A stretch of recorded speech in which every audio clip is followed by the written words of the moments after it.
अगर आप computer science में पोस्ट ग्रेजुएशन करने की सोच रहे हैं, कर रहे हैं या कर चुके हैं, फिर चाहे वो एमसीए हो, एमएससी कंप्यूटर साइंस हो या एमटेक हो, और आप चाहते हैं कि आपकी स्टार्टिंग सैलरी 1 लाख रुपए से ज्यादा की हो और आप टीचिंग या फिर रिसर्च में करियर ऑप्शन देख रहे हैं, तो एनटीए यूजीसी नेट एकमात्र क्वालिफाइंग पेपर है जो भारत सरकार कंडक्ट कराती है, जिसको पास किए बिना ना ही आप किसी कॉलेज में पढ़ा सकते हैं, ना ही आप पीएचडी के लिए एनरोल कर सकते हैं। मैं पिछले 10 साल से इस पेपर के लिए स्टूडेंट्स को गाइड कर रहा हूं, उनको ट्रेन कर रहा हूं, और इस एक्सपीरियंस में मैंने सीखा है कि क्या कॉमन डाउट्स और कंफ्यूजन्स बच्चों को इस पेपर के बारे में है।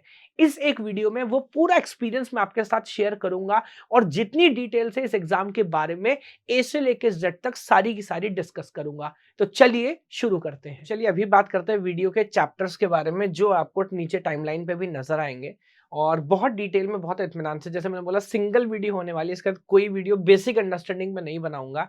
नेट के बारे में आपके जितने भी डाउट्स हैं, आई होप इस वीडियो से कंप्लीट होंगे। तो सबसे पहले समझेंगे एनटीए यूजीसी नेट की आखिर जरूरत क्या है, गवर्नमेंट इस एग्जाम को क्यों इतना पॉपुलर बना रही है और क्यों इस पे इतना काम कर रही है। देन ये एग्जाम आखिर है क्या है, कैसे इस पे बात की जा सकती है, कैसे पेपर होता है, वो सारी बेसिक डिटेल समझेंगे। Then what are the important dates, exam साल में कितनी बार कंडक्ट होता है, कब फॉर्म आते हैं, कब फिल होते हैं, रिजल्ट कब आता है, वो सारी अंडरस्टैंडिंग। देन कौन कौन से सब्जेक्ट्स हैं, क्योंकि ज्यादातर केस में लिटरेचर, हिंदी, इंग्लिश, तमिल, तेलुगु, मलयालम, हर उस लैंग्वेज में आमतौर पे एग्जाम होता है। कंप्यूटर साइंस और कुछ एडवांस टॉपिक्स भी हैं, तो कौन कौन से सब्जेक्ट्स हैं और क्या एलिजिबिलिटी क्राइटेरिया, क्या कोई भी एग्जाम लिख सकता है, नहीं, तो वो सारे एलिजिबिलिटी क्राइटेरिया समझेंगे। देन एग्जाम का पैटर्न, ऑब्वियसली सब्जेक्टिव है, ऑब्जेक्टिव है, कंप्यूटर बेस्ड है, सिंपल एग्जाम है, वो सारा क्राइटेरिया समझना है, क्या ड्यूरेशन है, कितने पेपर होते हैं। Then what is the syllabus, यहां से मैं थोड़ा सा स्पेसिफिक कंप्यूटर साइंस की बात करूंगा। तो स्पेसिफिक टू सीएसआईटी क्या पेपर वन है, क्या paper one is kind of common, तो उसकी बात कर लेंगे। Then how much marks you have to score in NET exam, तो ऑब्वियसली इसका कुछ टारगेट होना का, पेपर क्यों लिख रहे हैं, इट्स अ क्वालिफाइंग एग्जाम, तो कितने नंबर आपके आएंगे जब आपको नेट या जेआरएफ या दोनों, आगे बात करूंगा, वो क्लियर आपका हो जाएगा, और उस बात की क्या प्रोबेबिलिटी है, स्टैट्स पूरा देखेंगे। What are why NET exam is important, अब ऑब्वियसली जब ये एग्जाम लिख रहे हैं और पास कर रहे हैं, रियलिटी में इसका इंपॉर्टेंस क्या है, लिखने से क्या फायदा होगा, सारे यूज के सारे सिनेरियो आपको समझाऊंगा। And in the last, how much time is sufficient for not gate net preparation, total कितना टाइम सफिशिएंट है अलग अलग सिनेरियोज में, अगर आप ऑलरेडी पढ़ा रहे हैं या अभी पोस्ट ग्रेजुएशन चल रहा है, वो सारे scenarios. Yes, so let me directly start with the idea of why NTA UGC net. देखिए एक बात समझिए, आजादी के बाद, जब आजादी हमारी हुई, भारत की थोड़ा पुराना हिस्ट्री लेके चल रहा हूं, तो ये तो हमें पता है कि अगर लॉन्ग रन में अच्छा काम करना है, तो ये अब सबसे पहले बात करते हैं, तो जैसा लाल बहादुर शास्त्री ने दिया था, जय किसान, जय जवान, जय किसान। यस, तो जब ये स्टेज हमने पार कर ली कि अब खाना, फूड सिक्योरिटी हमारे पास है, अच्छी फौज है, और हमें नहीं लगता कि कोई जल्दी से आके हमको हरा सकता, हम सेफ हैं। अब जब वाजपेयी जी ने इसमें ऐड किया था जय विज्ञान, तो नॉलेज होना चाहिए, हायर एजुकेशन होना चाहिए इंडिया के अंदर, तभी हम लॉन्ग टर्म पे प्रॉस्पेरस हो सकते हैं, डेवलप हो सकते हैं। उसके लिए क्या चाहिए, उसके लिए कॉलेजेस चाहिए, इंफ्रास्ट्रक्चर चाहिए। समय के साथ आप देखेंगे तो अच्छी रोड्स, अच्छा इंफ्रास्ट्रक्चर, वो सब हमने डेवलप कर लिया, बट अच्छे कॉलेज में पढ़ाने के लिए अच्छे टीचर्स भी चाहिए। यस, जब तक अच्छे professors, lecturer, assistant professors, associate professors, और ये हम स्कूल की बात नहीं कर रहे, वो एक अलग चीज है, हायर एजुकेशन है ना, डॉक्टरेट डिग्रीज में, पोस्ट ग्रेजुएशन कोर्सेज में, ग्रेजुएशन कोर्सेज में, इंजीनियरिंग कॉलेजेस में, जब तक अच्छे टीचर, प्रोफेसर्स नहीं होंगे, तब तक एजुकेशन कैसे डेवलप होगी। अब यहाँ पे अगेन प्रॉब्लम देखिए, देश में इतने सारे बोर्ड्स है ना, 12th क्लास के अलग अलग बोर्ड है, सीबीएसई, आईसीएसई, स्टेट बोर्ड से, फिर इतने सारे यूनिवर्सिटीज हैं। अब उसमें से किस, सम कोई आता है कि मैंने पोस्ट ग्रेजुएशन डिग्री कंप्लीट कर ली, मैं पढ़ाना चाहता हूँ, सवाल ये है, क्या आपके ग्रेजुएशन या पोस्ट ग्रेजुएशन के नंबर देखकर आपको पढ़ाने के अलाउ कर दें क्या? स्टार्टिंग में हम ऐसा करते थे, बट एक लेवल के बाद कहीं ना कहीं जो क्वालिटी है, बिकॉज आप जानते हैं, ईमानदारी की बात यह है, करप्शन भी है सब जगह, शिक्षा का स्तर, एजुकेशन लेवल एकदम सेम नहीं है, कुछ लोग जैसे तैसे नंबर मैनेज कर लेते हैं, बट उस लेवल पे नॉलेज नहीं है कि हमारे भविष्य पे काम कर सके। आप सोचिए ना, जो टीचर, जिसको हम टीचर बना रहे हैं, प्रोफेसर बना रहे हैं, जो इंजीनियरिंग कॉलेज में जाके पढ़ा रहा है, जो किसी बड़ी यूनिवर्सिटी में जाके पढ़ा रहा है, उसका कितना रिस्पॉन्सिबिलिटी है। तो वो एक बड़ा जिम्मेदार आदमी होना चाहिए और स्किल वाइज, नॉलेज वाइज कहीं भी कोई कंफ्यूजन, कोई कोई चीज ना हो कि हमें लगे कि यार हमारा जो आने वाले बच्चे वो खराब हो जाएंगे। तो सरकार ने सोचा क्या करें, एक पेपर बना देते हैं अलग से। उस पेपर का नाम है नेट एग्जाम। अभी मैं पूरा डिस्कस करूंगा एनटीयूजीसी नेट क्या, बट मान लीजिए कि एग्जाम बनाया और अब क्या बोला, पोस्ट ग्रेजुएशन आपने कर लिया, हाँ सर कर लिया। कौन सी यूनिवर्सिटी से किया, आपने XYZ बोर्ड से किया, XYZ यूनिवर्सिटी से किया, सरकार के लिए में कोई लेना देना नहीं है। अगर कॉलेज में पढ़ाना चाहते हो, अगर ग्रेजुएशन स्टूडेंट को, पोस्ट ग्रेजुएशन स्टूडेंट्स को पढ़ाना है, तो पहले ये एग्जाम पास करो। अब इससे देखिए एडवांटेज क्या होगा, जब आप ये मैंडेट कर देंगे, एग्जाम का स्टैंडर्ड है, ऑब्जेक्टिव एग्जाम है, ऐसा नहीं आपने कुछ भी कहानी पढ़ी, खिचड़ी पेल के अगर पास कर गए। यस, तो जब ये एग्जाम आप लिखेंगे और जब ये एग्जाम आप पास करेंगे, तो यहां पर क्लियर कट एक फिल्टरिंग हो जाएगी क्वालिटी एलिजिबल कैंडिडेट्स की, जो सच में नॉलेज रखते हैं और जो सच में उस काबिल है, जिन्हें हमारे देश को, भविष्य को पढ़ाने की परमिशन होनी चाहिए। Are you getting my point? और मैं इतना अंडरस्टैंडिंग पहले से बता दूं, ताकि क्वालिटी ऑफ एजुकेशन कहीं कॉम्प्रोमाइज ना हो, वरना फॉर एग्जांपल ये भी एक तरह की खाना पूर्ति होती है, हर कोई पास कर लेता। So normally passing percentage is only 6%। Just to tell you the idea कि एग्जाम बहुत डिफिकल्ट होने वाला है। तो लगभग 100 बच्चे बैठते हैं, सिर्फ टॉप 6% बच्चे होते हैं जो नेट क्वालिफाई करते हैं, या जिसको हम बोलते हैं those who are allowed to say as assistant professor, जो असिस्टेंट प्रोफेसर ग्रेड पे उसके बाद काम कर सकते हैं। तो क्या आपको समझ आया कि सरकार का पॉइंट ऑफ व्यू क्या है? हम चाहते हैं कि हमारे कॉलेजेस में जो प्रोफेसर्स पढ़ाएं, जो असिस्टेंट प्रोफेसर, एसोसिएट प्रोफेसर पढ़ाएं, उनका नॉलेज टॉप क्वालिटी हो, अपडेटेड हो। ऐसा ना हो कि करप्शन के कारण या किसी और व्यवस्था के कारण जैसे तैसे वो आ गए और खुद तो बर्बाद है ही, आने वाले समय में हमारे बच्चे और हमारे भविष्य को भी बर्बाद करें। ये हम नहीं चाहते। अब टीचर के पॉइंट ऑफ व्यू समझते हैं, प्रोफेसर्स के पॉइंट ऑफ व्यू समझिए क्यों एडवांटेजेस है। देखिए, ये पेपर आपको आपकी योग्यता साबित करने का मौका देता है। हो सकता है आपके पोस्ट ग्रेजुएशन के अंदर परसेंटेज थोड़ी कम हो सकता है पहले आपने उतना काम ना किया हो। फॉर एग्जाम्पल मैं अपनी बात करता हूँ, जब एज ए स्टूडेंट मैं पढ़ता था तो मैं 4 टॉपिक छोड़ दिया करता था पेपर में। ठीक है, 4 नंबर कटेंगे मेरे, कटेंगे, लेकिन आज जब मैं स्टेज पे जाता हूँ पढ़ाने के लिए सर, तो नहीं छोड़ सकता, मेरी जिम्मेदारी है ना। जब तक मैं टॉपिक पे पूरी पकड़ ना रखूं और 100% ना जान लूं, तब तक पढ़ाने का अधिकार नहीं, वरना मैं किसी दूसरे के भविष्य के साथ खिलवाड़ कर रहा हूं।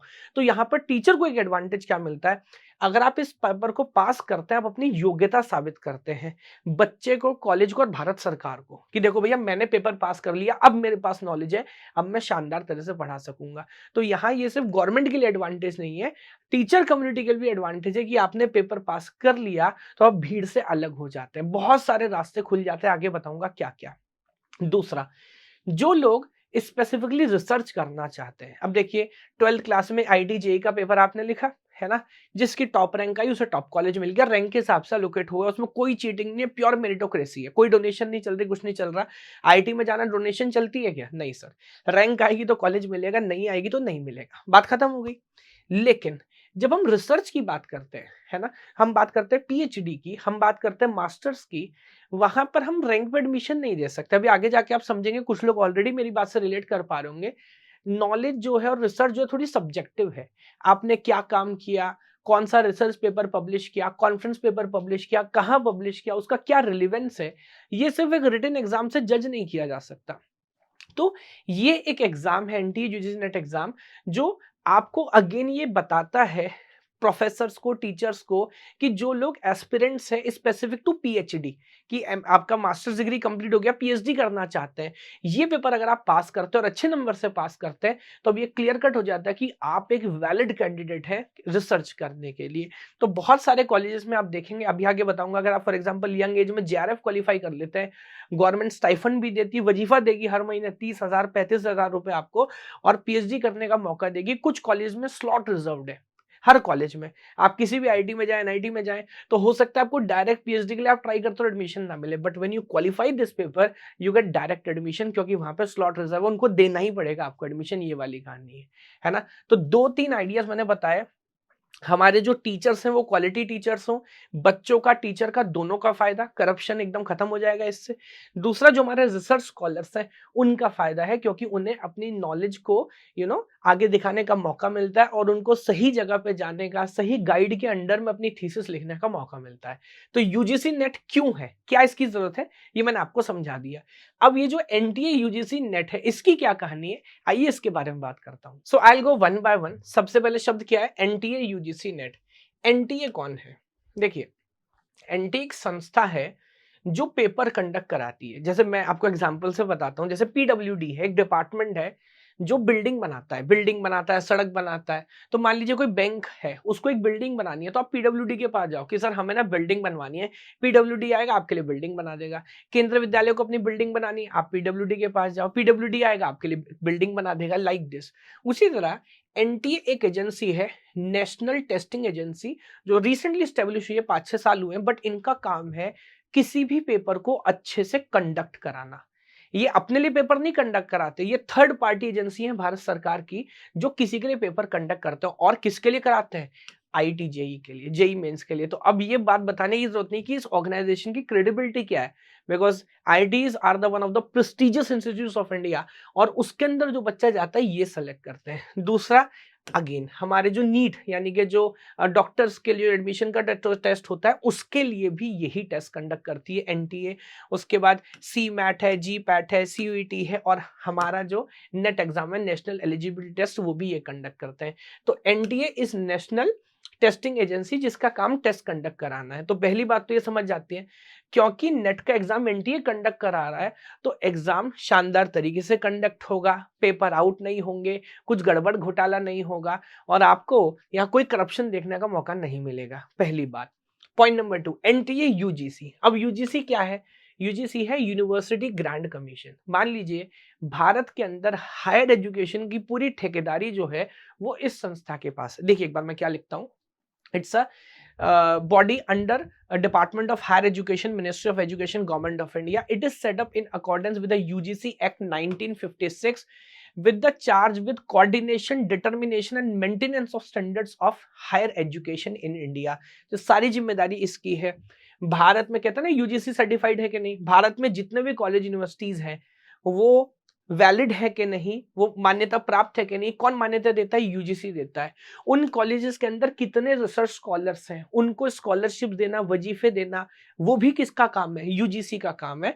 लगभग 725 करोड़ रुपए हर साल यूजीसी खर्च करता है जेआरएफ और अलग अलग तरह की स्कॉलरशिप में, ताकि भारत में एजुकेशन को प्रमोट कर सके। यस, तो यूजीसी ये हुई। यूजीसी नेट ने एक पेपर बनाया जिसका नाम है NEET NET, which is national eligibility test. तो ये नेशनल एलिजिबिलिटी टेस्ट किस चीज की एलिजिबिलिटी फाइंड कर रहा है कि आप पढ़ाने के लिए एलिजिबल है कि नहीं, आप भारत के कॉलेजेस में हमारे भविष्य को ट्रेन करने के लिए एलिजिबल है कि नहीं। यस, तो आई थिंक अब आप इसका पूरा फुल फॉर्म समझ गए क्या कहानी है। जो एग्जाम है उसका नाम है NEET exam, national eligibility test. किस चीज का टेस्ट है, ये देखना कि आप पढ़ाने की योग्यता रखते हैं कि नहीं। ये एग्जाम एक्चुअली किसके अंडर में हो रहा है, UGC. UGC university grant commission, जिसकी ठेकेदारी है सब चीज को मैनेज करने की।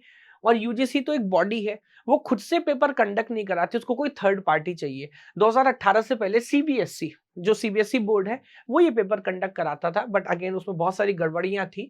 तो अब एनटीए को इसकी रिस्पॉन्सिबिलिटी दी गई। तो 2018 के बाद एनटीए यूजीसी के बिहाफ पे पेपर कंडक्ट कराता है ना। तो आई होप टर्मिनोलॉजी में कोई कंफ्यूजन नहीं है, ये सारी बात अभी आपको क्लियर हुई होंगी। अब आ जाते हैं हम चैप्टर नंबर 2 पे, what are the important dates. तो पहली बात, ये बहुत अच्छी बात है कि ये गेट की तरह नहीं, पेपर साल में 2 बार कंडक्ट होता है, विच इज वेरी गुड। और बीच में हाल के 1-2 साल के अंदर कोविड जैसे था, मतलब एक बहुत बड़ी प्रॉब्लम थी, उस वजह से थोड़ी साइकिल चेंज हो गई थी। कुछ सालों में एक ही बार पेपर हुआ, क्योंकि कई बार पोस्टपोन करना पड़ा, बट अब फाइनली आई थिंक धीरे धीरे चीजें बिल्कुल सेम हो गई हैं। तो 2 बार आमतौर पर हम ये पेपर एक्सपेक्ट करते हैं। एक बार ये पेपर होता है जून में, एक बार ये पेपर होता है दिसंबर में। जो जून का पेपर है उसका जो रजिस्ट्रेशन है वो आमतौर पे अप्रैल में स्टार्ट हो जाता है, और जो दिसंबर का है वो आमतौर पे सितंबर में रजिस्ट्रेशन स्टार्ट हो जाता है। यस, रजिस्ट्रेशन जून के जो है वो मई तक क्लोज हो जाएंगे, दिसंबर के लिए अक्टूबर तक रजिस्ट्रेशन क्लोज हो जाएंगे। तो इस बात का ध्यान रखना है आपको। एग्जाम डेट जैसा मैं बोल रहा हूँ, आमतौर पे अभी हम एक्सपेक्ट करते हैं 10 से 20 जून के करीब एग्जाम होता है, सिमिलरली 10 से 20 दिसंबर, थोड़ा बहुत 10-15 दिन आगे पीछे हो सकता है। ये गेट की तरह नहीं है, एकदम फिक्स नहीं है, 10-5 दिन आगे पीछे होता है, ठीक है। This is the idea. उसके बाद एग्जाम सिटी स्लिप, जहां भी आपका एग्जाम होगा एग्जैक्ट एक महीने पहले, एक हफ्ते पहले आपको वो पता लग जाएगा कौन सी सिटी में है। Then you get admit card 2 days before the exam. 3 weeks after the exam आपको जो भी आंसर कीज है, ऑफिशियल आंसर कीज, वो रिलीज कर दी जाती हैं। और लगभग within 2 months exam completion होने के, तो ऐसा नहीं जी 1 साल हो गया रिजल्ट का इंतजार करें, 6 महीने में तो दूसरा एग्जाम होना है, तो लगभग 2 महीने के अंदर रिजल्ट आपको आ जाता है। एंड फाइनल कट ऑफ भी रिजल्ट के साथ ही आएगा। तो कट ऑफ से मतलब क्या है, ये आईटी जेई की तरह, गेट की तरह नहीं कि आपकी ऑल इंडिया रैंक आती है। इस एग्जाम को पार करके डायरेक्ट आपकी कहीं नौकरी भी नहीं लगती है, ये एक क्वालिफाइंग एग्जाम है।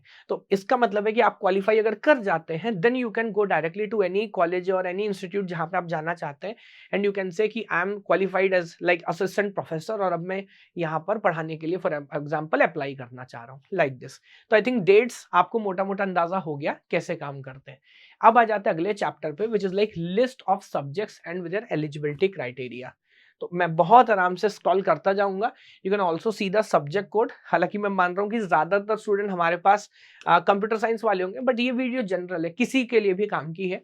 तो लुक एट दिस, कौन कौन से सब्जेक्ट्स हैं। एंड बहुत खुशी है, इसकी वर्सेटैलिटी देखिए, लगभग 90 या शायद उससे भी ज्यादा टॉपिक्स में ये पेपर कंडक्ट कराया जा रहा है, अलग अलग टॉपिक्स में, कि ये बता रहा है कि हम क्या पढ़ा रहे हैं बच्चों को, है ना, हमारा फ्यूचर क्या, वर्सेटैलिटी। तो adult education, anthropology, Arabic culture, Arabic archaeology, Assamese, तो लिटरेचर भी यहाँ पर है, कॉमर्स है, क्रिमिनोलॉजी है, there you see, economics, education, look at this, अलग अलग, Gujarati, Hindi, Indian history, home science, human rights, Indian culture, Indian knowledge system, Japanese, Kannada, Kashmiri, आगे देखिए कोंकणी लैंग्वेजेस और लॉ आ जाता है, लिंग्विस्टिक्स आ जाते हैं, Malayalam, Marathi, mass communication and journal, कुछ छोड़ा नहीं है, हर टॉपिक के अंदर पेपर कंडक्ट करा, मजेदार। पाली, संस्कृत, इवन प्राकृत में, प्राकृत इज दैट लैंग्वेज जिससे संस्कृत डिराइव हुई है, उसमें भी पेपर कंडक्ट हो रहा है, my God. Russian, Sanskrit, Rajasthani, Punjabi, public administration, psychology, topic देख के मन करेगा कि बस आप पढ़ते रहे। Look at this, Sanskrit traditional subject, Sindhi, Sanatani, and Tamil, Telugu, Urdu, yoga, women studies, visual arts, I don't know इसमें क्या क्या पढ़ाते होंगे, tourism, tribal and religion languages, like this. So overall 82 यहाँ पर है, बट कोड आई थिंक 100 तक जा रहा है, तो यू कैन क्रॉस चेक कि किस किस टॉपिक में होता है। मैं थोड़ा सा कॉन्सेंट्रेट करूंगा कंप्यूटर साइंस पे, जो मेरा एरिया है, बट हमारा सब्जेक्ट कोड है 87। आप अपना सब्जेक्ट कोड देख सकते हैं कहीं भी वीडियो पॉज करके। तो ये आपको समझ आ गया कितने सारे सब्जेक्ट्स यहाँ पर हैं, जिन सब्जेक्ट्स में आप अप्लाई कर सकते हैं पेपर लिखने के लिए। अब क्वालिफाइंग क्या है, क्राइटेरिया क्या है। जब भी फॉर एग्जांपल मैं कंप्यूटर साइंस की बात करता हूं, if you want to write exam in computer science and application, तो आपका या तो मास्टर्स डिग्री कंप्लीट हो चुका, first of all graduate students applicable नहीं है। तो जो लोग बीटेक है या जिन्होंने बीसीए किया है या बीएससी कंप्यूटर साइंस किया है, नहीं, आप एलिजिबल नहीं, क्योंकि सोचिए यहाँ पर असिस्टेंट प्रोफेसर बनना है भाई, कॉलेज में जाके पढ़ाना है। तो असिस्टेंट प्रोफेसर बनेंगे, कल को आप खुद बीसी एमसीए को कैसे पढ़ाएंगे। तो आपका मास्टर्स डिग्री यहाँ पर एलिजिबिलिटी क्राइटेरिया है, बट ऐसा नहीं है कि मास्टर्स डिग्री कंप्लीट होना चाहिए। सो अगर आप मास्टर्स डिग्री कर रहे हैं, मास्टर्स डिग्री आमतौर पे भी 2 ही साल का है, तो अगर आप फाइनल ईयर में है या फर्स्ट ईयर में है या मास्टर डिग्री के सेकंड ईयर में, दोनों केस में आप एग्जाम लिख सकते हैं। पास आउट है तो ऑब्वियसली लिख सकते हैं।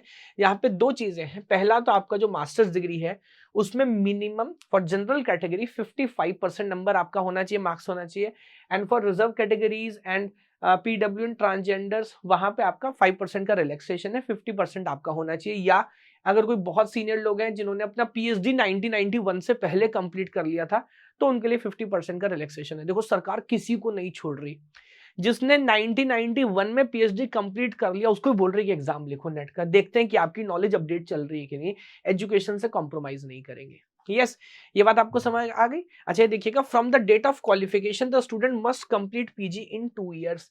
तो कुछ लोग क्या सोचते हैं ना, नेट करना है सर, पहले मास्टर्स कर रहे हैं। अरे भाई, आप आज क्वालिफाई करते हैं और मतलब इसका मतलब फर्स्ट ईयर में भी आप क्वालिफाई कर सकते हैं, नेट का पेपर, बस क्या 2 साल के अंदर आपको अपना पीजी कंप्लीट करना है ना? तो टेक्निकली आप सोचेंगे तो कायदे से तो ग्रेजुएट स्टूडेंट भी पेपर लिख सकता है, बस आप एडमिशन लो मास्टर्स के अंदर, वेदर वो एमसीए है, एमटेक है, बीसीए है, सॉरी एमएससी कंप्यूटर साइंस है, and then you write a paper, है ना? पास हुआ 2 साल के अंदर भी, अगर आपने मान लीजिए अगर कोई 2024 में नेट क्वालिफाई करता है, अगर वो 26 तक भी अपनी मास्टर डिग्री कंप्लीट कर ले, देन यू आर वैलिड। तो ये हो गया हमारा एलिजिबिलिटी क्राइटेरिया। अब जेआरएफ क्या है और असिस्टेंट, अब इस पे मुझे थोड़ा सा डिस्कशन करना पड़ेगा, कुछ लोग को ऐसा कंफ्यूजन होता है, बाकी डिटेल में बात करूंगा। पेपर सिर्फ एक है, नेट का पेपर है। जब आप ये पेपर फॉर्म भरेंगे तो वहां पे आपसे पूछता है कि आपको क्या सिर्फ असिस्टेंट प्रोफेसर के लिए अप्लाई करना है या असिस्टेंट प्रोफेसर एंड जेआरएफ दोनों के लिए अप्लाई करना है। तो असिस्टेंट प्रोफेसर की तो बात समझ आती है, जहां पे हम ये देखते हैं कि भाई आप किसी कॉलेज में पढ़ाने योग्य हैं कि नहीं, उस चीज को चेक किया जा रहा है। जेआरएफ क्या है? Junior research fellowship. अब अगेन ये वही प्रोग्राम है जो भारत में रिसर्च कल्चर को प्रमोट करना चाहता है। तो इसमें 2-3 चीजें ध्यान रखने वाली है। यहाँ पे अपर एज है 35, ऑब्वियसली 5 इयर्स का रिलैक्सेशन है OBC, SC, ST, PW candidates को, तो उनके लिए 35 हो जाती है। For general category it is 30 years. इसमें क्या है, वाई लिमिट क्यों लगाई? जूनियर रिसर्च फेलोशिप है ये। और अभी मैं आपको बताऊंगा, पेपर सेम है, सिर्फ जो टॉप के कुछ स्टूडेंट्स होते हैं वो बनते हैं असिस्टेंट प्रोफेसर, क्वालिफाई करते हैं। उसके भी जो कुछ टॉप स्टूडेंट्स होते हैं, मैं नंबर्स में भी आगे डिटेल करूंगा, दे क्वालिफाई फॉर जेआरएफ। तो ऐसा मान लो कि मान लो 100 बच्चों ने पेपर लिखा, तो टॉप के जो 10 बच्चे हैं, उदाहरण दे रहा हूं, उनको हमने बोल दिया कि आप असिस्टेंट प्रोफेसर के लिए क्वालिफाई कर जाते हैं।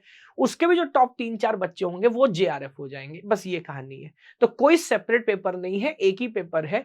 टॉपर्स ऑफ द टॉपर जो होंगे वो जेआरएफ के लिए क्वालिफाई करेंगे, बस शर्त है कि उनकी उम्र 30 से ज्यादा, 30 से कम होनी चाहिए। तो for example somebody is 40 year old, वो भले कितना भी ज्यादा नंबर लेके आए, वो सिर्फ असिस्टेंट प्रोफेसर के लिए ही क्वालिफाई करेगा, वो जेआरएफ के लिए क्वालिफाई नहीं करेगा, है ना? तो आई होप ये बात आपको एकदम क्लियर हो गई है। एंड ऑब्वियसली यहाँ पे क्या असिस्टेंट प्रोफेसर के लिए कोई एज लिमिट है? कोई एज लिमिट नहीं है। कोई नंबर ऑफ अटेम्प्ट्स है? नहीं। तो कुंभ का मेला नहीं कि 12 साल में एक बार, या यूपीएससी की तरह 4 बार 6 बार ही आप लिख सकते हैं। आप जितनी बार चाहे उतनी बार एग्जाम लिखे, कोई रेस्ट्रिक्शन नहीं है। ऑब्वियसली जीआरएफ पे ऑटोमेटिक रेस्ट्रिक्शन हो जाती है कि 30 साल अगर आप जनरल कैटेगरी के मान लीजिए आप क्रॉस कर जाते हैं, उसके बाद आप लिख सकते हैं पेपर, बट ऑब्वियसली जीआरएफ आपको नहीं मिलेगा। तो आई होप इन दोनों का जो डिफरेंस अंडरस्टैंडिंग है वो भी क्लियर हुआ होगा। भारत की नेशनैलिटी होनी चाहिए, और वही जो मैं बोल रहा हूँ कि कोई अपर लिमिट नहीं है। तो आई थिंक एलिजिबिलिटी क्राइटेरिया आपको समझ आ गया। अगेन सर पेपर लिख रहे हैं, हमारी 1 या 2 बैक है, लिख सकते हैं क्या? कोई फर्क नहीं पड़ता। पेपर जब आप लिख रहे हैं उस समय आपकी परसेंटेज हो सकता है एग्जैक्ट 55 भी नहीं हो रही, तब भी कोई फर्क नहीं पड़ रहा। जब आपकी डिग्री कंप्लीट है, कंप्लीट होगी, पेपर का रिजल्ट आने के बाद उसके 2 साल के अंदर डिग्री कंप्लीट हो जानी चाहिए with a percentage greater than 55, तो आपका नेट का जो एलिजिबिलिटी कार्ड है वो वैलिड हो जाता है। यस, तो आई होप एलिजिबिलिटी वाला जो पॉइंट है वो बिल्कुल हमारा क्लियर हो गया होगा। कुछ स्टिल कुछ पेंडिंग केसेस हो सकते हैं, मैं एक बार क्लियर कर देता हूं। Sir can I write NET in subjects other than that I have studied in my masters? No, no. तो फॉर एग्जांपल कोई बोले कि मैंने एमसीए किया है, सर अभी मैं प्राकृत में पीजी लिखना चाहता हूँ, भाई ये मजाक थोड़ी हो रहा है। आपका मन बदल गया, लेकिन आपके पास जब वो नॉलेज ही नहीं है तो कल को बच्चों को कैसे पढ़ाओगे? तो यहाँ कोई रिस्क नहीं है। अगर आप किसी दूसरे ब्रांच के अंदर, फॉर एग्जाम्पल मेरा मन बदलता है, कल को मेरा मन है कि मैं इंग्लिश पढ़ाऊंगा किसी कॉलेज में जाके, तो पहले आपको पीजी करना पड़ेगा इंग्लिश में। ग्रेजुएशन का आपको कोई भी कोर्स से फर्क नहीं पड़ता, पहले पीजी करिए। जब पीजी करेंगे इंग्लिश में, then only you are eligible to write NET exam in English. I think ये बात क्लियर है। तो आप अपना पोस्ट ग्रेजुएशन का जो सब्जेक्ट है वो चेंज नहीं कर सकते। जिस सब्जेक्ट में आपने पोस्ट ग्रेजुएशन किया है उसी के अंदर आप नेट एग्जाम लिखेंगे, है ना? Can I right next exam in 2 different subject? Obviously not, नहीं लिख सकते, एक बार में नहीं लिख सकते। ऑब्वियसली अलग अलग टाइम में लिख सकते हैं। अब जैसे अगर किसी ने मल्टीपल सब्जेक्ट्स में, लाइक कोई है जिसने एमए इंग्लिश भी किया, एमए हिंदी भी किया है, तो एक बार आप हिंदी में लिख लीजिए, अगले 6 महीने के बाद मौका आएगा इंग्लिश में लिख लीजिएगा, आपका मन है, बट एक बार में एक ही पेपर आप दे पाएंगे। यस, ये मैंने ऑलरेडी आपको बता दिया। क्या नेट और जेआरएफ के लिए सेपरेट पेपर है? नहीं। जो अच्छे बच्चे हैं वो नेट बनेंगे, जो उनके से भी अच्छे बच्चे हैं वो जेआरएफ बन जाएंगे, कोई सेपरेट एग्जाम नहीं है। नेगेटिव मार्किंग अभी आगे भी पैटर्न की बात करूंगा, but there is no negative marking because they don't want to make it very harsh.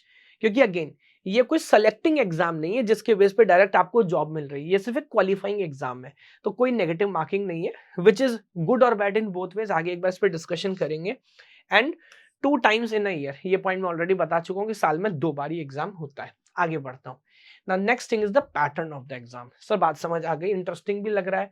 और अगर आप या तो लॉन्ग टर्म में टीचिंग में अपना करियर देखते हैं या पीएचडी करना चाहते हैं, तो दोनों ही केस में आप इस वीडियो से और इस आइडिया से रिलेट कर पा रहे होंगे। अब पेपर का स्ट्रक्चर क्या है? तो पेपर का स्ट्रक्चर समय के साथ बहुत बार बदला है ना। मैंने आई थिंक पेपर दिया था 2013 एंड 14 में, तभी अलग हुआ करता था, फिर 18 से फाइनली भी सेम चल रहा है। एंड नाउ व्हाट, पहले 3-3 पेपर होते थे, now what they have done is कि 2 पेपर होंगे।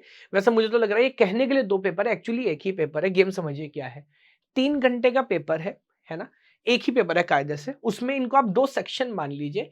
एक सेक्शन है, can I have a empty slide, या चलो यही समझाता हूँ, या लिखा भी है। तो एक सिंगल पेपर है 3 घंटे का, जिसमें 2 सेक्शन है। एक सेक्शन को हम बोलते हैं पेपर 1, एक को हम बोलते हैं पेपर 2, जो यहाँ पे मेंशन भी कर रहा हूँ। पेपर 1 जो है उसमें 50 क्वेश्चन होंगे, 50 क्वेश्चंस। पेपर 2 के अंदर होंगे 100 क्वेश्चंस। हर क्वेश्चन 2 नंबर का, यहाँ पे 1 नंबर 2 नंबर का मसला नहीं है। तो यहाँ पर 50 क्वेश्चन क्योंकि 2 नंबर के हैं, तो ये 100 मार्क्स का हो जाता है पेपर 1। और ये 100 क्वेश्चन क्योंकि 2 नंबर के हैं, तो ये हो जाते हैं टोटल 200 नंबर के। टोटल आपको जो नेट का एग्जाम हो गया वो हो गया 300 नंबर का। और क्वेश्चन के हिसाब से देखें तो 50 और 100 150 क्वेश्चन। अब धीरे धीरे देखिए पेपर के पैटर्न से आइडिया भी समझ आता है। टोटल ड्यूरेशन जो आपको दोनों के मिला के मिलेगी वो है 3 घंटा, यानी कि 180 मिनट्स। ऐसा नहीं है पेपर 1 खत्म हो गया, पहले ऐसा होता था 2018 से पहले पेपर 1 हो गया, अभी आप 10 मिनट घूम के आओ, 1 घंटा का ब्रेक है, देन पेपर 2 स्टार्ट होता। नहीं, नो ब्रेक, बल्कि पेपर 1 पेपर 2 है भी नहीं, सेक्शन की तरह है। ऐसा नहीं कि पहले पेपर 1 कंप्लीट करोगे तब P2 शुरू कर सकते हो, नहीं नहीं, आप बीच में स्विच कर सकते हो। तो सिंगल पेपर की तरह चल रहा है। आपका मन है पहले आपको टेक्निकल सॉल्व करना है तो टेक्निकल कर लो, पहले नॉन टेक्निकल करना है नॉन टेक्निकल कर लो। 180 मिनट के अंदर ये 150 क्वेश्चन आंसर करना है, जिस ऑर्डर में करो आपका मन है। तो दीज आर लाइक सेक्शंस हो गए, सेक्शन 1 सेक्शन 2। अब जैसा मैं बोल रहा हूँ, सेक्शन 1 जो है, सरकार कहती है कि कुछ टॉपिक ऐसे हैं जो इन जनरल समझ आने चाहिए। जैसे मैं हल्का सा आइडिया देता हूँ, बाद में बात करूंगा।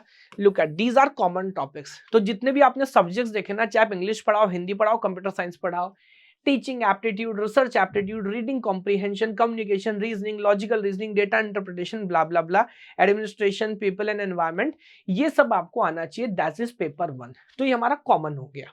यस, पेपर 2 इज आपका सब्जेक्ट नॉलेज। तो कंप्यूटर साइंस वालों को कंप्यूटर साइंस के क्वेश्चन आएंगे, अगर कोई मराठी में लिख रहा है उसको मराठी के क्वेश्चन आएंगे, कोई लॉ का पेपर लिख रहा है उसको लॉ के क्वेश्चन आएंगे, लाइक दिस। तो paper 1 is the common part. Bharat में जितने बच्चे नेट का पेपर लिखते हैं, पेपर 1 सबके लिए कॉमन है। पेपर 2 जो है वो हमारा सब्जेक्ट नॉलेज हो गया, जो सिर्फ कौन लिखेगा, जो आप जिस पेपर में, जिस सब्जेक्ट में उस पेपर को अटेम्प्ट कर रहे हैं, है ना। ये एक बेसिक अंडरस्टैंडिंग आपकी हुई। एक और चीज यहाँ पे ऑब्जर्वेशन करते चलिए, 180 मिनट में जब आपको 150 क्वेश्चन आंसर करने हैं, तो सोचिए ऐसा नहीं कि कोई क्वेश्चन बहुत ज्यादा टफ हो सकता है। लगभग 1 सवा मिनट मिला आपको क्वेश्चन पढ़ने में। अब वो क्वेश्चन पढ़ना भी है, समझना भी है, सॉल्व भी करना है, कंप्यूटर बेस्ड है, हो सकता है कोई डायग्राम कुछ फिगर आपको बनाना पड़े, देन क्लिक भी करना है। तो सबके लिए बहुत कम टाइम आपको मिलेगा। तो जाहिर सी बात है क्वेश्चन बहुत टफ नहीं हो सकता। तो कैसे पढ़ना चाहिए पेपर के लिए उसके आगे बात करूंगा। जैसे गेट है, वहां 180 मिनट में 65 क्वेश्चन आते हैं, यहाँ 150 क्वेश्चन आ रहा है, दुगने से भी ज्यादा। तो पेपर यानी कि जो क्वेश्चन होंगे वो रिलेटिवली आसान होंगे। तो ये आई होप मैंने एकदम क्लियर कट बता दिया ना, पैटर्न में कोई कंफ्यूजन तो नहीं है। Paper 1 paper 2 technically they are paper, but मैं तो इन्हें सेक्शन बोल रहा हूँ। और 100 नंबर का ये, 200 नंबर का ये, कितने नंबर लाने वो बाद में बात करूंगा। 50 क्वेश्चन इधर से, 100 क्वेश्चन इधर से, टोटल 150 क्वेश्चन है। You can jump between them, ऐसा नहीं कि ये खत्म होने के बाद ये शुरू होगा। आप पहले चाहो तो पहले टेक्निकल क्वेश्चन कर लो, फिर जनरल कर लो, पहले जनरल कर लो फिर टेक्निकल कर लो। ये सबके लिए कॉमन है, ये सबके लिए अपने अपने सब्जेक्ट वाला होगा। फेयर इनफ, ये बात समझ आ गई। अच्छा, लैंग्वेज की अगर मैं बात करूं, तो पेपर दोनों, जैसे होता है ना, दोनों लैंग्वेज में लिखा होगा क्वेश्चन। अब जब आप फॉर्म फिल करेंगे तो आप बता देंगे कि आप हिंदी में या इंग्लिश में, किस में आप लिखना चाहते हैं। आमतौर पे CSIT वाली बात करूं तो ज्यादातर लोग ऑब्वियसली इंग्लिश में ही लिखेंगे। और नेट भी कहता है कि अगर कोई एम्बिगिटी, कोई कंफ्यूजन हुआ बाद में ट्रांसलेशन में, तो हम जो इंग्लिश वाला वर्जन है उसे स्टैंडर्ड मानेंगे। तो लैंग्वेज आई थिंक हमारे लिए कोई इशू नहीं है, तो हम उसको इंग्लिश में ही हैंडल करने वाले हैं। Now let me come to chapter number 6 which is like syllabus. तो जैसा मैं मेंशन कर रहा हूं कि टोटल पेपर 1 से कितने क्वेश्चन हमें एक्सपेक्टेड है? 5050 क्वेश्चन, हर क्वेश्चन 2 नंबर का है, तो टोटल 100 मार्क्स यहाँ पर हो जाते हैं। और हर टॉपिक से ऐसा नहीं कि सर एक टॉपिक से 50 में से 40 क्वेश्चन आ गए, बाकी कुछ पूछा ही नहीं, तो there you see 1-2 number obviously ऊपर नीचे हो सकता है, बट मानना है कि लगभग हर टॉपिक से 5-5 क्वेश्चन आएंगे, तो 10-10 नंबर का हर टॉपिक हो जाता है ना। You can take a screenshot और you can note them down. ये पेपर 1 है क्योंकि ये तो सबके लिए कॉमन है। Now let me come to the computer science part, जो हमारा पार्ट है। तो हर मॉड्यूल से हम एक्सपेक्ट कर रहे हैं कि 10 क्वेश्चन आते हैं। ऑब्वियसली मैं फिर से बोल रहा हूँ, 1-2 नंबर ऊपर नीचे हो सकते हैं, बट बहुत ऐसा नहीं होगा कि कहीं से 2 क्वेश्चन आ रहे हैं और कहीं से 18 आ रहे हैं, ऐसा नहीं होगा। 2-4 क्वेश्चन ऊपर नीचे हो सकते हैं, बट ये मोटा मोटा आइडिया है। And paper 2 is like the बाप and the grandfather of all the paper. Even GATE इसका सबसेट है। भाई आप समझिए ना, ये पेपर जो पास कर रहा है वो एमटेक स्टूडेंट्स को जाके पढ़ाएगा, गेट जो पास करेगा वो जाके एमटेक करेगा। तो यहाँ पे नॉलेज डोमेन बहुत वास्ट है ना। तो डिस्क्रीट मैथ्स हो गया आपका, बहुत अगेन एडिशनल टॉपिक्स है, कंप्यूटर आर्किटेक्चर, डिजिटल वगैरह सब इसके अंदर आ जाता है। Computer programming and graphics GATE में नहीं होता। प्रोग्रामिंग लैंग्वेजेस वहाँ सी आता है, यहाँ C++, बेसिक पाइथन सब है।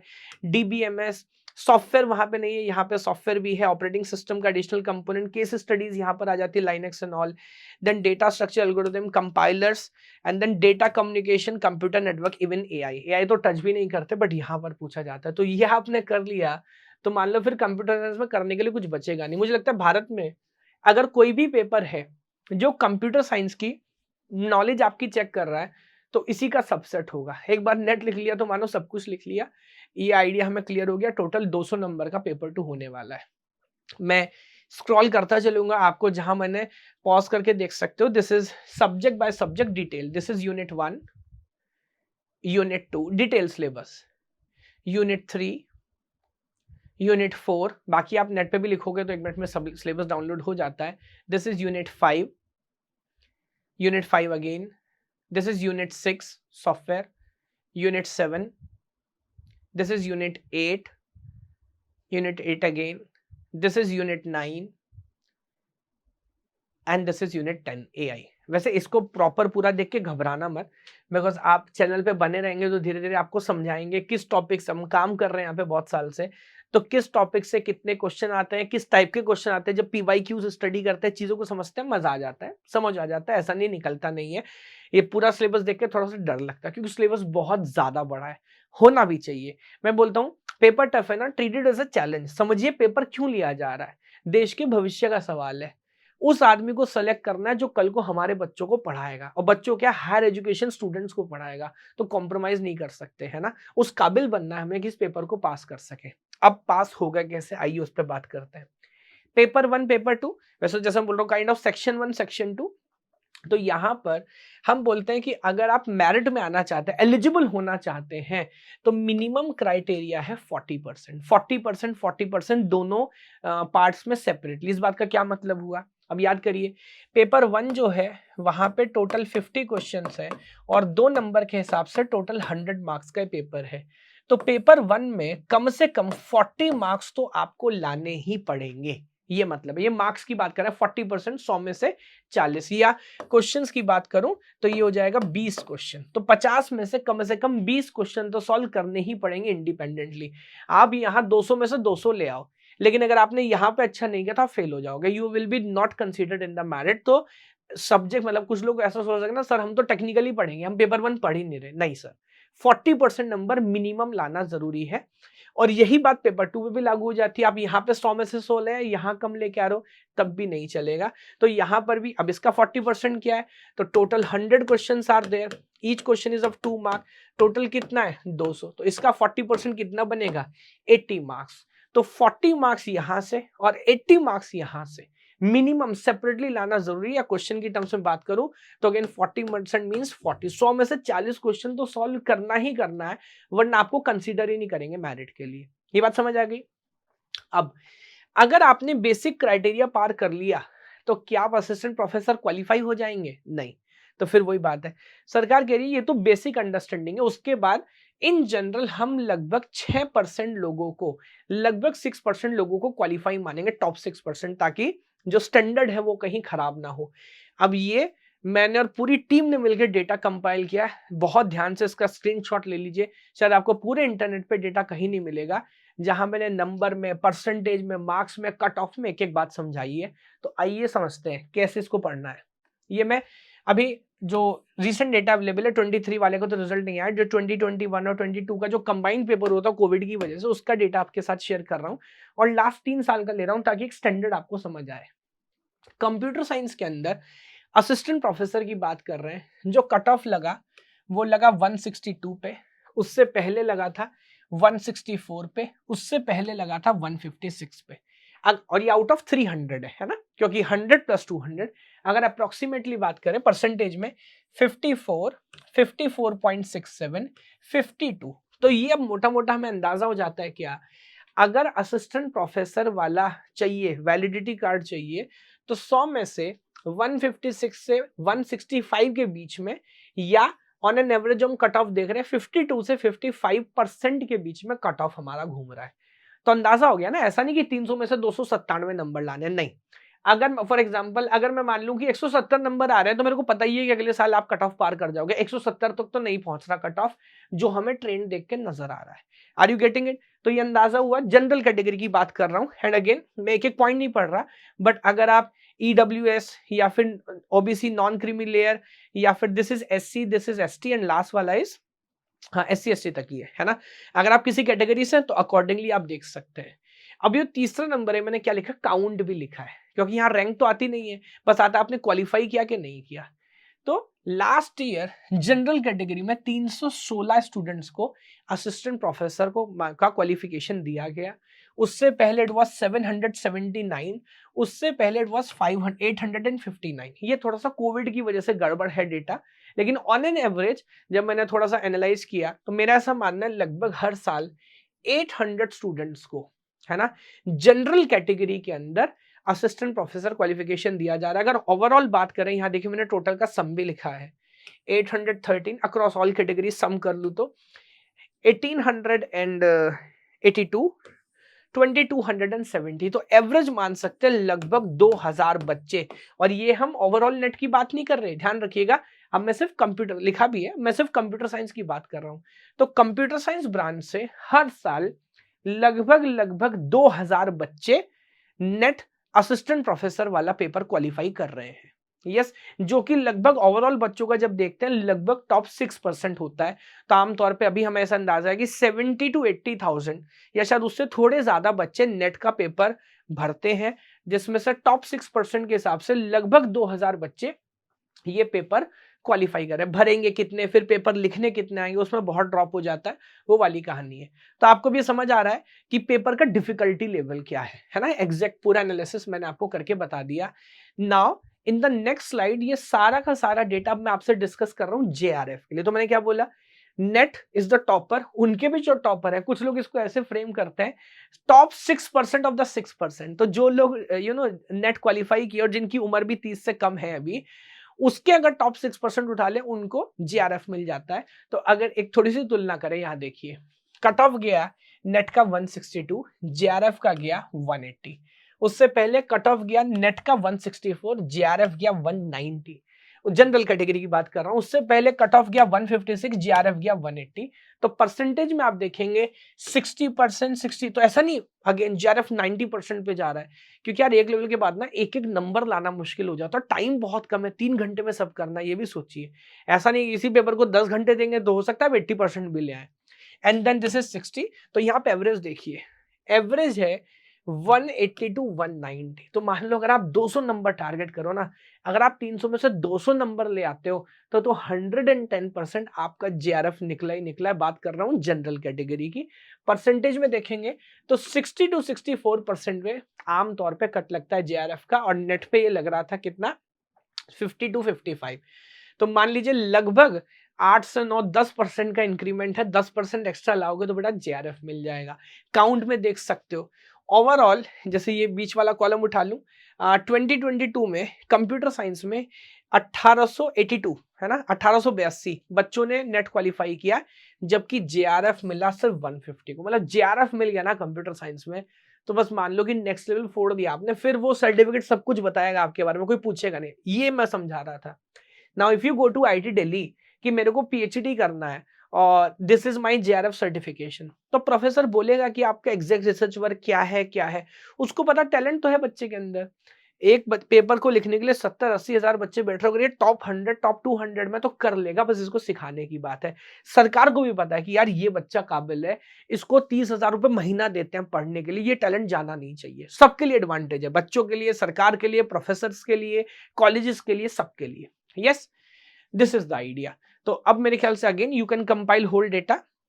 तो जेआरएफ सबको नहीं मिल रहा सर, हर साल अमूमन आप मान सकते हैं 100 से 150 बच्चे ओवरऑल जेआरएफ क्वालिफाई करते हैं। जनरल कैटेगरी में मैं एवरेज मान के चल रहा हूँ लगभग 60। हाँ, then again you can go by category. तो cut offs and basic idea आपको समझ आया। ये एक स्क्रीनशॉट में देख रहा हूँ जो मैंने विकिपीडिया से लिया है। तो अगर आप रिसेंट देखेंगे टोटल कितने बच्चे, ये वाला देखिए, इसका टोटल डेटा है। तो ये जो एक दोनों पेपर कंबाइन कर दिए गए थे कोविड की वजह से, ये देखिए 12,66,509 बच्चे ने रजिस्टर किया, लिखने सिर्फ 6,71,000 है। थोड़ा से कोविड की वजह से है, बट इन जनरल मैं देखता हूँ नेट में वैसे ही प्रॉब्लम, जैसे 2018 में तो कोविड नहीं था। 9,56,837 ने फॉर्म भरा, लेकिन सिर्फ 6,81,900। तो भाई वहां पेपर देना, निकली हिम्मत चाहिए, मजाक है क्या? डर लगता है, फॉर्म भर दिया पेपर देने नहीं आते। तो लगभग 1/3 30% बच्चा तो पेपर देने ही नहीं आ रहा, कभी कभी 50 भी हो जाता है। Look at this. तो यहां अगर 5,44,000 पेपर देना है तो मानिए वही कुछ 8-9 लाख बच्चों ने फॉर्म भरा होगा, जो 5-5.5 लाख बच्चे पेपर देने आ गए। अभी हम कंप्यूटर साइंस की नहीं ओवरऑल बात कर रहे हैं, तो जिसमें 43,000 बच्चे असिस्टेंट प्रोफेसर के लिए क्वालिफाई किया, और उनके टॉपर्स यानी कि 8,955 स्टूडेंट्स ने जेआरएफ के लिए क्वालिफाई किया। और कंप्यूटर साइंस का एग्जैक्ट काउंट मैं आपको पहले बता चुका हूं। तो आई होप ये पूरा का पूरा अंडरस्टैंडिंग आपको क्लियर हो गया होगा कि गेम क्या चल रहा है। अब पेपर टफ है, लेकिन अगर तरीके से काम करेंगे हो जाएगा। मैं एक बार अब चैप्टर नंबर 8 पे हम आ गए, वाई इट इज इंपॉर्टेंट। तो बेसिक बात मैं ऑलरेडी बता चुका हूं, बट दोबारा एक बार समझ लेते हैं। अगर आप टीचिंग लाइन में जाना चाहते हैं इंडिया में, है ना, तो फ्यूचर में आप ऑब्वियसली चाहेंगे आप लेक्चरर बने, assistant professor, associate professor, professor, head of the department, या शायद कॉलेज के डीन रिटायर हो। तो PhD is must, masters is must, and this net exam is must. और कोई ऑप्शन है ही नहीं। आप जब तक ये पेपर नहीं लिखेंगे, आप कॉलेज में पढ़ाने के लिए एलिजिबल नहीं होते। क्वालिफाइंग क्राइटेरिया, इसके बिना नहीं पढ़ा सकते आप। यस, तो कोई ऑप्शन नहीं बचता। अगर आप रिसर्च स्कॉलर हैं और आप पीएचडी करना चाहते हैं, तो मैं आपको ऑलरेडी बोल रहा हूं कि ये एग्जाम जब आप क्लियर कर लेंगे तो आपका पीएचडी में एडमिशन लेना बहुत आसान हो जाएगा। और थोड़ी मेहनत करके जेआरएफ निकाल लिया ना, तो देश के हर कॉलेज आपके घुटनों पे होगा। भारत सरकार आपको आपके दामाद की तरह ट्रीट करेगी, लड़की की तरह ट्रीट करेगी। बिकॉज आप सोचो ना, 30,000 रुपीज पर मंथ, वो आपको, यार इतने की नौकरी नहीं मिलती देश में। सोचो 30,000 रुपए महीना की नौकरी के लिए लोग लड़ने के लिए तैयार है, इतना सरकार पढ़ने के लिए दे रही है। हॉस्टल अलग देगी, रहना खाना अलग देगी। ये बस तुम पढ़ लो यार, तुम सही बच्चे लग रहे हो, पेपर तुमने पास कर लिया, इंडिया में टॉप 100 टॉप 200 रैंक में आप चल रहे हो, तो आप कुछ फोड़ोगे बड़ा, देश को कुछ बना के दोगे, इस समाज को एक बेहतर समाज बनाओगे। Are you getting my point? तो ये बात, पीएचडी में एडमिशन मिलना आसान, स्कॉलरशिप मिलेगी, बड़ी बड़ी ऑर्गेनाइजेशन से रिकॉग्निशन मिलेगा। बहुत सारे इंस्टीट्यूट हैं, सीएसआईआर की बहुत सारी लैब्स हैं, इसरो, डीआरडीओ, एनटीपीसी, ये बहुत सारे स्कॉलरशिप चलाते हैं, रिसर्च प्रोजेक्ट चलाते हैं, जहां पे दे मेंशन क्लियरली कि जेआरएफ होना चाहिए। जेआरएफ है तो आ जाओ, रिसर्च प्रोजेक्ट है 2 साल का, 3 साल का, अगर आप जेआरएफ क्वालिफाइड है तो आपको एक्सपीरियंस मिल सकता है। आपके लिए ये मान लीजिए बस आपका एक ऐसी सोर्स, ऐसा रिश्तेदार बन गया ये पेपर ना, कि एक बार आपने पार कर लिया ना अगर, तो बस फिर सारे दरवाजे खुल जाएंगे आपके लिए। ठीक है। और ऑलरेडी मैं एक बार सैलरी अगर आपको बताऊं, तो गवर्नमेंट का जो बेसिक पे बैंड है दैट इज 70,000, उसमें टीएडी एचआरए वगैरह मिला के 80 to 85,000 से आप स्टार्ट करेंगे एज असिस्टेंट प्रोफेसर। तो बहुत बड़ी बात है। इवन प्राइवेट इंस्टीट्यूट्स में भी जो मैं रियल डेटा देख रहा हूँ, वो 35,000 से 60,000 के बीच में आप ज्वाइन करते हैं, which is very good starting में, अगर किसी भी करियर की बात करें तो।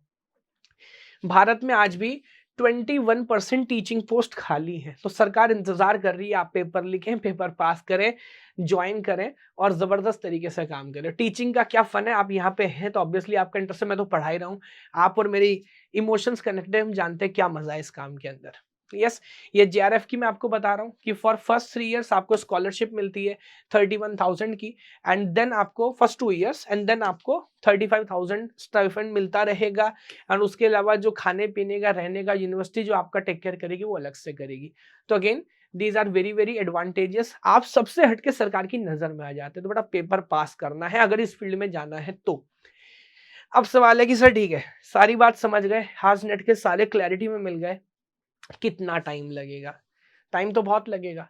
जिसके जितने पुराने पाप होंगे उनको धोने में उतना ही समय लगता है। बट अगेन बहुत सारी चीजें हैं, है ना। स्टूडेंट की एबिलिटी क्या है? कहने को तो बोल देते हैं सब स्टूडेंट बराबर है, सब बराबर तो नहीं होते। टीचर तो एक बार में पढ़ाता है, किसी को एक बार में समझ आती है, किसी को 4 बार में समझ आती है, किसी को उसके बाद भी कंफ्यूजन रहता है। तो आपकी एबिलिटी क्या है? डेली आप कितना टाइम दे पा रहे हैं? कुछ लोग ऑलरेडी टीचिंग जॉब में होते हैं, कुछ लोग अभी मास्टर्स कर रहे हैं, कॉलेज में जाना है, वहां समय लग रहा होता है। कुछ ऐसे होंगे जैसे मास्टर कंप्लीट कर चुके हैं, 100% टाइम दे सकते हैं। तो depending on that, and again self study एक बहुत बड़ी चीज है। 2 साल हो गए घर खाली बैठे हुए हैं, लेकिन कोई गाइडेड प्रिपरेशन, कोई कोचिंग नहीं करेंगे। सर सेल्फ स्टडी से क्रैक करें, किया जा सकता है, मैं मना नहीं कर रहा, लेकिन आमतौर पे बहुत मुश्किल हो जाता है। पेपर बहुत वाइड है। ये जो समझने की जो कॉस्ट है, जो समय के साथ सीखोगे क्या क्या नहीं करना, वो कोई पहले आपको बता सकते। तो इस पर भी डिपेंड करता है कि ओवरऑल आपको क्रैक करने में कितना टाइम लगेगा। फिर भी अगर मैं अपने एक्सपीरियंस से बोलता हूं, तो मैंने कुछ केस स्टडीज यहाँ पर बनाए हैं। अगर आप अपनी मास्टर्स ऑलरेडी क्वालिफाई कर चुके हो, कंप्लीट कर चुके हो, 100% टाइम डेडिकेट कर सकते हो और बेसिक अंडरस्टैंडिंग रखते हो सब्जेक्ट्स की, तो मुझे लगता है कि एक अटेम्प्ट में, फर्स्ट जेआरएफ की गारंटी नहीं लेता, बट फर्स्ट अटेम्प्ट में नेट क्वालिफाई किया जा सकता है। जिस तरह से मतलब 4-5 महीने लगेंगे पूरा सिलेबस कंप्लीट करने में, then revision and all, test series पे 2-4 बार काम करेंगे तो चीजें मैनेज हो जाएंगी। अगर आप अभी कॉलेज में जा रहे हैं, कॉलेज वाले अटेंडेंस के लिए, प्रोजेक्ट्स के लिए आपको परेशान कर रहे हैं, थोड़ा समय लग रहा है वहां पे, तो आमतौर पे 12 महीने जो गुड टाइम, मतलब ये एक्सपेक्ट करना कि मैं तैयारी शुरू करूँ 6 महीने के अंदर ये नेट निकल जाए। और आप समझ रहे हैं कितना प्रेस्टिजियस पेपर है, तो इतना आसान नहीं है, लेकिन हाँ 12 महीने जो गुड टाइम, जिसमें चीजें बहुत अच्छे से मैनेज की जा सकती है। Again if you are doing a job, अब यहाँ पर जॉब की मुझे तो अच्छी बात ये लगती है कि ऐसा तो है नहीं कि आप किसी बैंक में जॉब कर रहे होंगे। इन जनरल सीएसआईटी के स्टूडेंट है तो कहीं टीचिंग जॉब में ही होंगे, तो वहां भी एडवांटेज ही मिलेगा। ऐसा नहीं कोई नई चीज आप पढ़ा रहे होंगे, डायरेक्टली इनडायरेक्टली काम ही आएगा। तो भी आमतौर पे 10 से 12 महीने सफिशिएंट होते हैं अगर अच्छे से काम करें नेट निकालने के लिए, और अच्छे से काम करेंगे तो जेआरएफ भी निकल जाता है। यस, तो आई थिंक ये पूरा का पूरा डिस्कशन मैंने आपके साथ किया। अब इस पूरे एरिया में थोड़ा सा एफर्ट मैं भी कर रहा हूँ और शानदार तरीके से कर रहा हूँ। गेट के लिए बहुत सारे कॉम्पिटिटिव एग्जाम भारत में ऐसे हैं ना जिनके लिए अच्छी कोचिंग्स मार्केट में अवेलेबल है। हम करा रहे हैं और लोग भी करा रहे हैं और अच्छी करा रहे हैं, ऐसी बात नहीं है। लेकिन नेट एक ऐसा एग्जाम है, मैंने बहुत सारे बैचेस लिए हैं।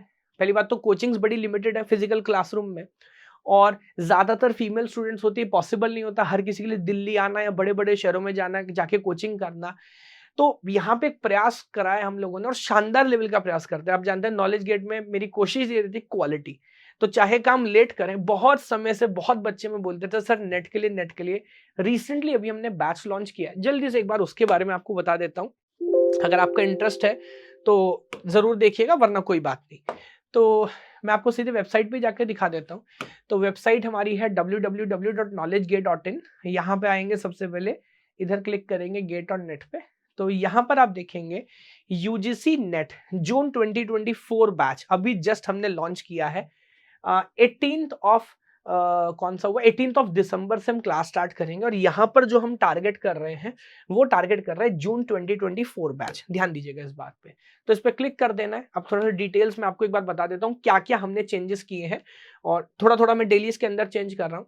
आपको वेलकम गाइड मिलेगी, लाइव क्लासेस, तो ऑन एन एवरेज हर वीक में हम कोशिश करेंगे कम से कम 4 से 5 यानी कि लगभग डेली लाइव क्लास रखें। सैटरडे संडे आपको ऑफ रखेंगे सो दैट टाइम मिले आपको कंटेंट पे काम करने का, चीजों को पढ़ने का, समझने का, प्रैक्टिस करने का, डाउट पूछने का, उनको रिजॉल्व करने का। उसके अलावा जितने भी यूनिट है आप देख सकते हैं, पेपर 2 की ऑब्वियसली हम यहाँ पे बात कर रहे हैं। पेपर 2 में unit 1, unit 2, unit by unit आपको सारी कैटेगरी नजर आ रही होंगी। और हम यहाँ पर क्या कर रहे हैं, लाइव क्लास तो चलेगी चलेगी, हर यूनिट का रिकॉर्डेड वीडियोस यहाँ पर आपको मिलेगा। और कोशिश हम कर रहे हैं कि लगभग सारे प्रीवियस ईयर क्वेश्चन जो नेट के हैं वो यहाँ पर सॉल्व करके आपको एज अ रिकॉर्डिंग दें। सो दैट देखो अगेन एक बात समझो, बहुत सारे लोग क्या करते हैं ना कि पहला बैच चलाएंगे और अगले बैच में पहले बैच की रिकॉर्डिंग उठा के देते हैं, वैसे हम काम नहीं करते। हर एक टॉपिक को सेपरेटली रिकॉर्ड कर रहे हैं, नेट के हर प्रीवियस ईयर क्वेश्चन को रिकॉर्ड करके दे रहे हैं, ताकि जो आपकी लर्निंग है वो कहीं भी रुके ना। ऐसा नहीं है कि ये कंटेंट हम आपको बाद में, ये सारा कंटेंट ऑलरेडी अवेलेबल है, जिसमें अराउंड रिकॉर्डेड की बात करूं 70 to 80% content is already there. जो बचा हुआ कंपोनेंट है वो हम धीरे धीरे रिकॉर्ड कर रहे हैं, बट ऑब्वियसली जून बैच से पहले हम इसको कंप्लीट करेंगे। यस, सारे के सारे 10 के 10 कोर सब्जेक्ट मैं खुद पढ़ा रहा हूं। तो ऐसा नहीं कि बाहर तो संजय सर की फोटो नजर आई, अंदर गए तो देखेगा और महाशय या मैडम कोई बैठे, ऐसा नहीं है। सारे सब्जेक्ट में खुद पढ़ाऊंगा, ध्यान रखूंगा पर्सनली कि आप सबकी लर्निंग परफेक्ट तरीके से, शानदार तरीके से चले। डेली लाइव क्लास होगी, मैं आपको बता चुका हूं। तो 2-3 इंपॉर्टेंट पॉइंट है। पहले, यहाँ पे एक मेंटर आपके साथ होंगे, 1-to-1 एक मेंटरशिप प्रोग्राम आपको मिलेगा, जहां पे आपका जो भी डाउट कंफ्यूजन है, टेक्निकल डाउट है, नॉन टेक्निकल डाउट है, सर प्लेटफॉर्म यूज कैसे करना है, ऐप कैसे ओपन होगी, लाइव क्लास कैसे ज्वाइन करना है, मेरे फोन में कोई दिक्कत आ रही है, वो सारी चीजें रिजॉल्व की जाएंगी। उसके बाद टेक्निकल डाउट्स के लिए मैं बैठा हूं, बाकी एक सेपरेट टीम है जो हम आमतौर पर विद इन 24 आवर आपको वो डाउट सॉल्व करके आपको देते हैं, और ये कहानी ऐसे आगे चलेगी। बट सर आप खुद बोल रहे हो कि 6 महीने का टाइम तो सफिशिएंट नहीं है, या इन जनरल थोड़ा सा टाइम लगता है। तो मैं क्लियर कर दूं, ये जो बैच है, ये बैच है फॉर जून 2024, लेकिन इसका जो एलिजिबिलिटी रहेगा वो दिसंबर तक रहेगा। तो यानी कि आपके एक अटेम्प्ट के साथ एक अटेम्प्ट फ्री दे रहे हैं। और ऐसा नहीं है कि जून के बाद कोई आपकी लाइव क्लास हट जाएगी, सारी चीजें live classes as well as recorded, सारा कंटेंट आप एक्सेस कर सकते हो। तो ध्यान रखिएगा, जब आप ये अमाउंट पे कर रहे हो अभी, क्योंकि जस्ट हमने स्टार्ट किया है, 50% डिस्काउंट पे भी इसको हम चला रहे हैं, और बहुत नॉमिनल प्राइस है, जितना एफर्ट और जितनी क्वालिटी हम देने वाले। बट मैं क्या दिला रहा हूं, इसका वैलिडिटी 365 डेज है। और अगर एग्जाम थोड़ा सा पोस्टपोन भी होता है, मान लीजिए जैसे होता है ना दिसंबर का एग्जाम जनवरी तक गया, तो जनवरी तक आपके साथ चलेंगे, लेकिन एक नहीं 2 अटेम्प्ट, क्योंकि मेरा पर्सनली मानना है कि कोई मेरे पास आए तो नेट करके ना जाए। हो सकता है पहले अटेम्प्ट में नेट निकल जाए, बट अगर आपकी अभी एज लिमिट में है तो जेआरएफ करा के भेजूं आपको। यस, तो नेट का जो मार्केट है ना, मुझे इसको रिवोल्यूशनाइज करना है, और जितने भी बच्चे आप लोग हैं देश के सुदूर हिस्सों में बैठे हुए हैं, उनको सही चीजें पढ़ानी है। और नेट वालों को तो सब्जेक्ट पेपर क्वालिफाई करना, मैं अलग बात हूँ, दिल से बोल रहा हूँ, जो यहाँ पढ़ाऊंगा ना, और मैं पुराने स्टूडेंट से वो बात करते हैं, आप आगे रिलेट करेंगे अगर आप कोर्स ज्वाइन करते हैं तो, जब आप कॉलेज में जाके पढ़ाएंगे वही नोट से पढ़ाएंगे, वही नोट से पढ़ाएंगे, मेरी बात लिख लीजिएगा। इतनी शानदार तरीके से पढ़ना है, क्योंकि आपको सिर्फ पढ़ना नहीं है ना पेपर पास करने के लिए, कल को आपको कॉलेज में जाके पढ़ाना भी है, वो है ना। तो सारी चीजों का ध्यान रखूंगा। तो चलिए इस पर एक बार विचार करिएगा। मैंने डेट आपको बता दी है, 18 दिसंबर से बैच स्टार्ट होगा। और अगर आप थोड़ा लेट भी स्टार्ट करेंगे तो लाइव क्लास की और बाकी पुरानी रिकॉर्डिंग भी आपको मिलेगी, तो टेंशन मत लीजिएगा। गेम है जल्दी से जल्दी स्टार्ट करने का, जितना जल्दी स्टार्ट करेंगे कहानी उतनी अच्छे से आगे बढ़ेगी। तो thank you so much. I hope net के रिलेटेड आपको जितने भी डाउट्स क्लियर हुए होंगे। अब इस चैनल पे नया चैनल बनाया, इसलिए पुराना चैनल हमने डिलीट कर दिया। शानदार तरीके से कंसिस्टेंटली काम करेंगे। आने वाले टाइम में जैसे हमारे मेन चैनल है, यहाँ बहुत सारे वन शॉट वीडियोस आपको मिलने वाले हैं, सिंगल शॉट वीडियो, जहां सब्जेक्ट बाय सब्जेक्ट जो क्वेश्चंस हैं उसको सॉल्व करेंगे, specific concentrating on net exam. Yes, thank you so much. भगवान आप सभी को खुश रखे। जय हिंद, जय भारत।